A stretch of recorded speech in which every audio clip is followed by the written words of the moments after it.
Bonjour à vous. Bienvenue sur ma chaîne Chrissy News. Je suis ici pour vous faire parvenir la parole de Dieu à travers son serviteur Chris Dikuma Anna, à travers plein d'autres serviteurs de Dieu. Ici, nous allons plus nous attarder sur l'émission Kanguka. Oui, c'est une émission du pasteur Chris Dikuma Anna. Et Kanguka veut dire quoi?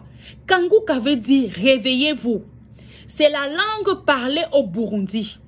Désormais sur cette chaîne Chrissy News, installez-vous bien parce que nous allons vibrer au rythme de Jésus-Christ de Nazareth. Nous allons danser au son du Saint-Esprit.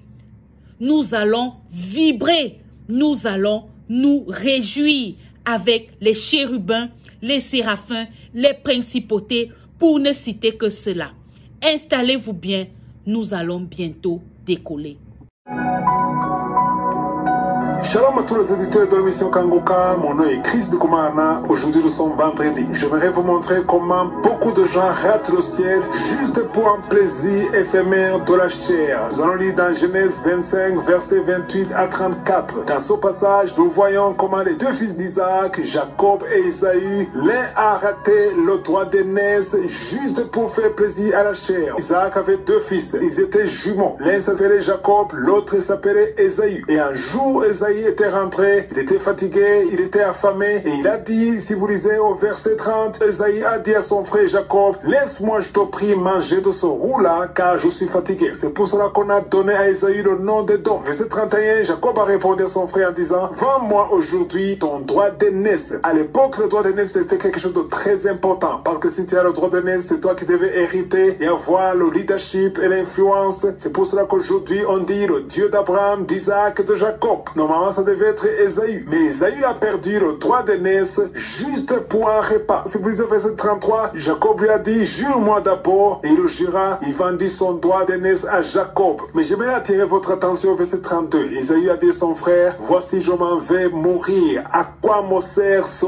droit d'aînesse? Est-ce que vous vous imaginez ça? Esaü disait qu'il allait mourir. Mais il n'allait pas mourir. Si tu ne manges pas un repas, si tu es fatigué, tu ne vas pas mourir. Mais lui, il sentait qu'il allait mourir et il a vendu quelque chose de précieux juste pour un repas. Aujourd'hui, j'aimerais attirer votre attention en vous montrant qu'il y a beaucoup de gens qui m'écoutent qui ratent le ciel juste pour un plaisir. Tu vis dans la fornication, tu vis dans le mensonge, tu vis une vie sale, tu es dans la pornographie, dans l'ivrognerie. Tout ce que tu fais, c'est pour faire plaisir à la chair. Mais tu rates quelque chose de plus précieux. Tu rates la vie éternelle. Tu rates le ciel pour faire plaisir à la chair. La chair te demande de coucher avec quelqu'un que tu désires et tu le fais. Et si tu meurs dans son péché, tu vas rater la vie éternelle. Tu n'auras pas la vie éternelle, tu n'iras pas au ciel à cause du plaisir de la chair. Esaü a raté le droit d'aînesse parce qu'il disait qu'il allait mourir. Mais il n'allait pas mourir. C'est le mensonge du diable. Le diable peut te montrer que si tu ne commets pas son péché, tu ne peux pas vivre. Mais c'est un mensonge du diable. Ne cède pas à la pression de la chair. Ne cède pas parce que tu veux te faire plaisir à la chair. Tu veux vivre la pornographie. Tu veux vivre dans la fornication, dans la masturbation, dans l'adultère. Tu veux te réjouir. Tu veux faire tout ce que la chair te demande. Mais à quoi ça sert d'avoir son plaisir? Oui, tu as le plaisir, mais son plaisir est de courte durée. Parce qu'après la mort, tu vas continuer. Où est-ce que tu iras après la mort? Est-ce que tu iras dans la gêne ou tu iras au paradis? Le but de son message ce matin, c'est d'attirer l'attention de ceux qui veulent aller au ciel. Si tu veux vraiment aller au ciel, il n'y a qu'une seule voie, c'est la repentance. C'est accepter Jésus comme ton Seigneur et ton Sauveur et tu seras pardonné de tes péchés. Il y a beaucoup qui m'écoutent et qui disent, je ne suis pas prêt. Parce qu'il y a beaucoup de gens qui nous disent, je ne suis pas prêt parce que je suis encore lié par ceci ou par cela. Ça ne demande pas d'être délivré avant de venir à Jésus. Viens à Jésus tel que tu es. Viens avec tous ses problèmes. Viens avec tous ses désirs. Viens avec tous ses péchés et viens à ses pieds et mets-toi à genoux et appelle Jésus. Sois sincère. Dis-lui que tu ne peux pas t'en sortir. Tu ne peux pas te détacher de ça. Tu veux mais tu ne peux pas. Tu n'as pas le pouvoir. Mais Jésus va te visiter. Jésus va te délivrer. Il y a ceux qui m'écoutent, qui cohabitent ensemble comme mari et femme. Tu n'as pas doté cette fille, il n'y a aucun engagement officiel, mais vous avez juste décidé de vivre ensemble pour peut-être payer le loyer, ou peut-être parce que vous vous aimez, et vous dites que vous n'avez pas les moyens, mais cela ne vous justifie pas. Vous êtes dans un plaisir éphémère, même si vous avez des enfants. Séparez-vous, arrangez tout devant Dieu et remettez-vous ensemble dans la lumière pour ne pas rater la chose la plus importante, et c'est la vie éternelle. Ésaü a raté la chose la plus importante pour lui, juste pour un seul repas, parce qu'il se disait qu'il allait mourir. Non, il n'allait pas mourir. C'est un mensonge du diable. Tu ne mourras pas si tu ne vis pas dans le péché. Viens à Jésus et Jésus va te délivrer. C'est lui seul qui peut te délivrer. Peu importe le nombre d'enfants que tu as tués par avortement, viens à Jésus. Il va te pardonner et tu seras purifié par son sang. Tu as peut-être commis beaucoup de crimes, mais tout ça sera effacé. Si tu viens à Jésus, tu t'engages, tu seras considéré comme quelqu'un qui n'a jamais péché à cause de la puissance du sang de Jésus. Mets-toi à genoux, appelle Jésus, sois sincère. Ta vie changera, tu seras une nouvelle créature et tu auras la paix du cœur et tu auras l'assurance du salut. Si tu veux l'assistance d'un serviteur de Dieu, appelle au plus 257 76 57 79 65. Pour ceux qui sont aux États-Unis ou au Canada, appelez au 613 462 93 52.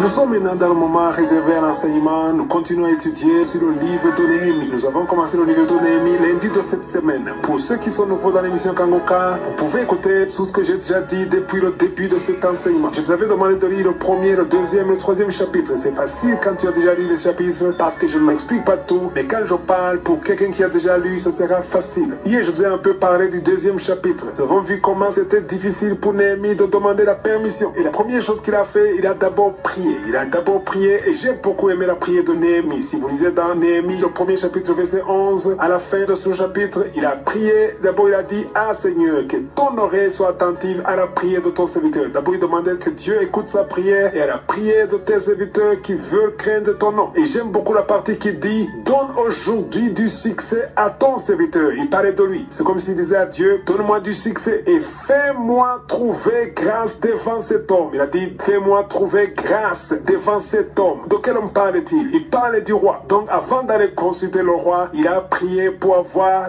l'assistance de Dieu. C'est très important de prier pour que Dieu te dévance. Dieu a dévancé Néhémie avant de voir le roi. Il a dit, fais-lui trouver ou bien fais-moi trouver grâce devant cet homme. Je ne sais pas le projet que tu as avant d'aller demander du travail, avant d'aller passer le test de l'interview. Il faut d'abord prier pour que l'ange de l'Éternel te dévance. Et quand il est arrivé, comme il avait prié, Dieu a exaucé sa prière. Le roi a remarqué que quelque chose n'allait pas dans son visage. Il a dit, pourquoi as-tu mauvais visage? Au verset 2, le deuxième chapitre, verset 2. Il a compris qu'il y avait quelque chose qui n'allait pas. Et Néhémie a expliqué son problème au verset 3. Il a dit, comment n'aurais-je pas mauvais visage lorsque la ville où sont les sépulcres de mes pères est détruite et que ses portes sont consumées par le feu? Donc il a parlé du problème, mais là c'est bien parce que c'est le roi lui-même qui a posé la question. J'ai beaucoup aimé le verset 8. Comment est-ce qu'il a dit exactement ce qu'il voulait? Parce que le roi lui a dit, dis-moi ce que tu veux. Normalement, à l'époque, c'était difficile. Ce n'était pas le roi qui te proposait, mais le roi était touché parce que Néhémie avait prié. Et il a dit, dis-moi tout ce que tu veux. Et Jérémie lui a dit exactement ce qu'il voulait. Il a dit qu'il voulait partir à Jérusalem pour secourir la vie de Jérusalem. Autrement dit, il était intéressé à aller faire la volonté de Dieu, construire les murs de Jérusalem et mettre les portes, parce que les portes étaient brûlées. Et au verset 7, il a dit au roi, si le roi trouve bon, comme donna des lettres, il a demandé des lettres de recommandation. Et au verset 8, il a demandé quelque chose de très important. Il a demandé que le roi lui recommande le garde forestier du roi pour qu'il lui fournisse du bois de charpente pour les portes de la citadelle. Qu'est-ce que ça nous enseigne aujourd'hui? Ça nous enseigne que Néhémie, même s'il était avec le roi, même s'il était le favori du roi, il était intéressé par les intérêts de Dieu. Est-ce que tu es intéressé par les intérêts de Dieu? Quand tu vas devant Dieu, qu'est-ce que tu demandes? C'est pas mauvais de demander des choses que tu veux, mais il faut toujours prier prioriser le royaume de Dieu et sa justice. Dans Matthieu 6, verset 33, il est dit, cherche d'abord le royaume de Dieu et sa justice. D'abord, les intérêts de Dieu et toutes ces choses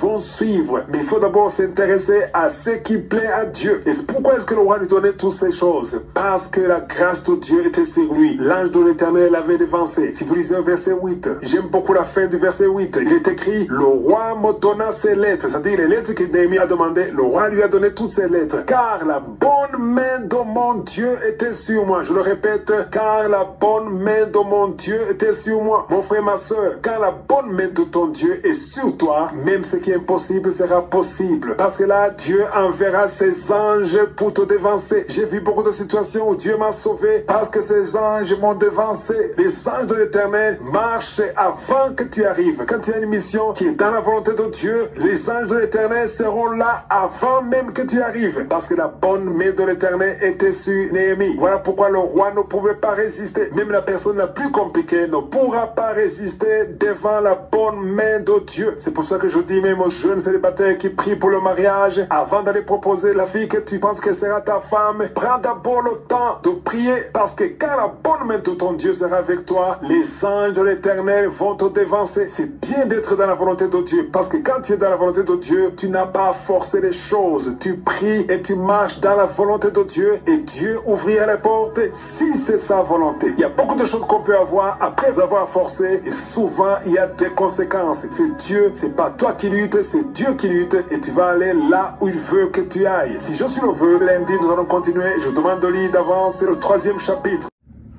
Nous sommes arrivés au terme de cette vidéo. J'espère que vous vous êtes bien régalés. N'hésitez surtout pas à donner votre vie à notre Seigneur et Sauveur Jésus-Christ de Nazareth, car il est l'alpha, il est l'oméga, il est le commencement, il est la fin de toutes choses. Shalom.